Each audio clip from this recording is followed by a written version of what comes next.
don't think we'll have time to talk about it next week, but we'll have to do this. Okay. He's juxtaposing Ephraim, or Yosef and Yehuda. Okay? You don't have it? Oh, it's the other side of what I gave out. Okay. Okay? Okay. V'zeh shene'emar, Ephraim lo yikanet Yehuda, Yehuda lo yatzur et Ephraim. Right? Because there's always tension between Yosef and Yehuda.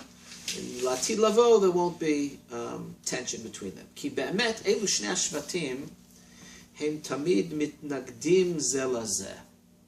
They're opposed to each other. How are they opposed to each other? All right, this is all based on what he said before, but we'll still understand it from the story.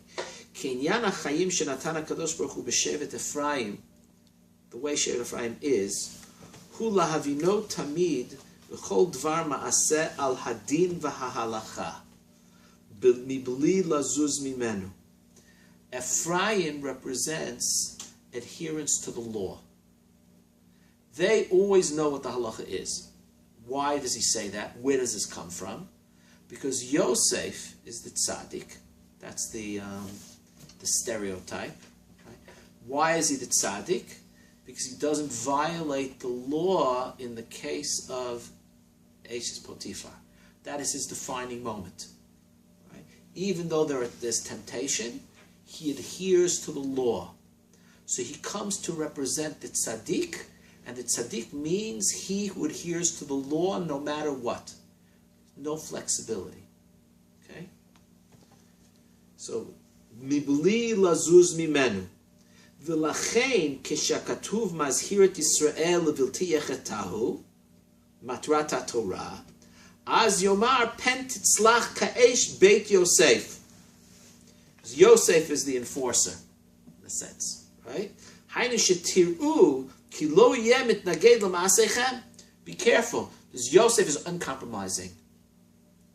Yosef is shomer the halacha no matter what, and when somebody is shomer the halacha no matter what, they're not so tolerant of other people. Okay, this is if you look at the piece beforehand, there's a veiled criticism of the Kutzker here. Okay, but Yosef is shomer the halacha no matter what, and therefore he's pen titzlach ka'esh beit Yosef. Hainu shetir'u ki lo yiyeh mitnaged l'ma'asechem.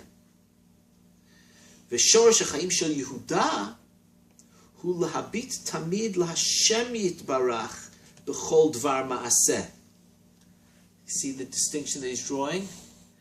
Yosef looks at the halacha, Yehuda looks at God.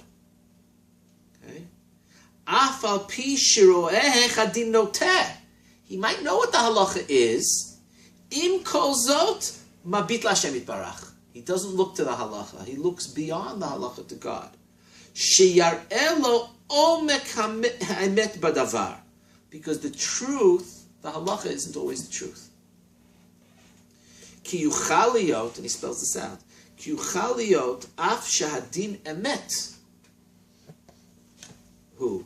Lefi ta'anot balei dinim. It could be you have two people, the two baladim come before the shofet. They make the ta'anot. The halacha is according to one of them, but maybe the person who's making the ta'anah is lying, right? And there's the evidence. Sometimes the person can bring evidence, and can make the correct ta'anot, but it's still wrong. But it'll still be a miscarriage of justice, right? Ach eino la'amito. Here's the phrase: Dan din emet la'amito. Din emet is according to the halacha. Amito is what really happened, right? So you could have a din emet, but it's not emet la'amito. Pen yit'on echad ta'ana shikrit. Okay? U'kemo chen nimtza b'chol inyanim.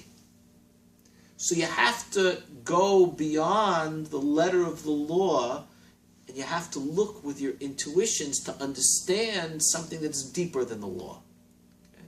Something that transcends the law. Emet la'amito.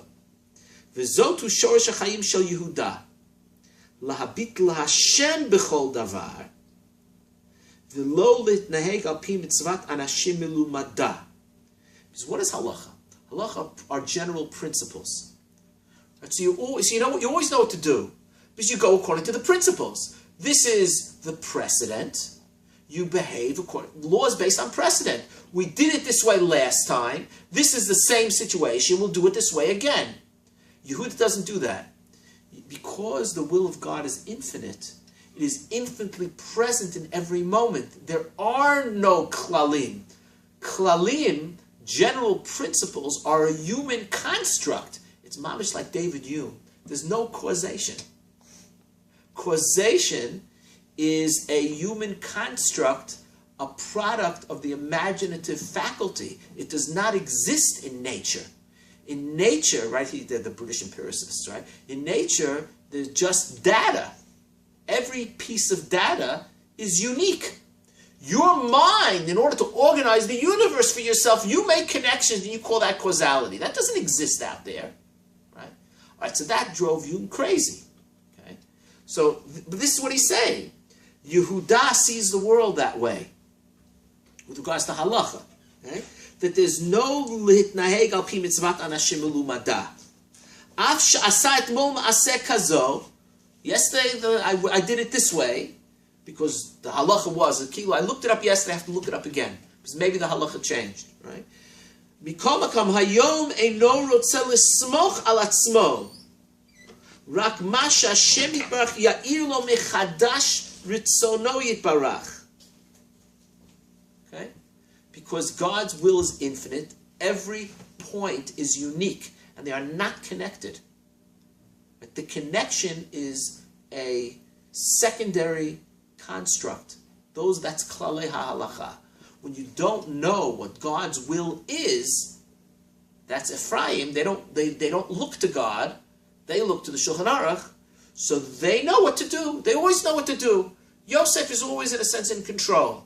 He always knows what to do, because he has the Shulchan Aruch. But if you don't rely on the Shulchan Aruch and you want to know what is God's will in this unique case, you're always in this state of anxiety. You don't know what God wants. That's Yehuda. Yehuda is always looking to God, even though he may know what the halacha is, but it's not emet la'amito, and he wants emet la'amito. It's a more radical read of et lasot l'Hashem, right? Because usually we think about et lasot l'Hashem. We didn't get to that yet. Hold on, let's read it. Okay, hold on. Okay. V'inyan hazeh yichayev lif'amim la'asot ma'aseh neged ha'alacha. Ki eit lasot l'Hashem heferu toratecha. Because sometimes the will of God is against the halacha. V'lezeh elu shnei hashvatim mitnagdim zeh lezeh. Right? The Litvaks are Yosef and the Hasidim are Yehuda.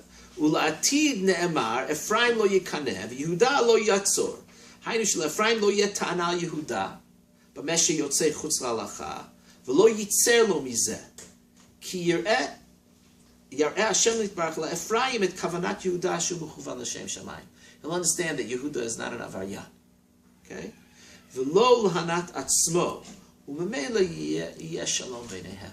Ephraim will come to accept Yehuda, whereas the tzaddik will come to, the tzaddik who's always davek in the klalei halacha, will come to accept that there's something which is beyond the halacha, that Yehuda is in tune with, and he'll appreciate that. Right? But it doesn't seem like Ephraim is modeh that he's right. He says he's going to see that he's l'shem shamayim, and therefore he'll say okay, but it's not. It's interesting. He's not convinced. Right, he's not going to be converted. Right, which is converted. You would think, because the natural conclusion would be, oh, Ephraim will see the light. Right, because in Olam Hazeh you have both. Seeing the light is for Olam Haba. We only have Ritzon Hashem. That's mitzvot b'telot la'atid lavo. According to. Okay, all right. We'll stop here. That was the.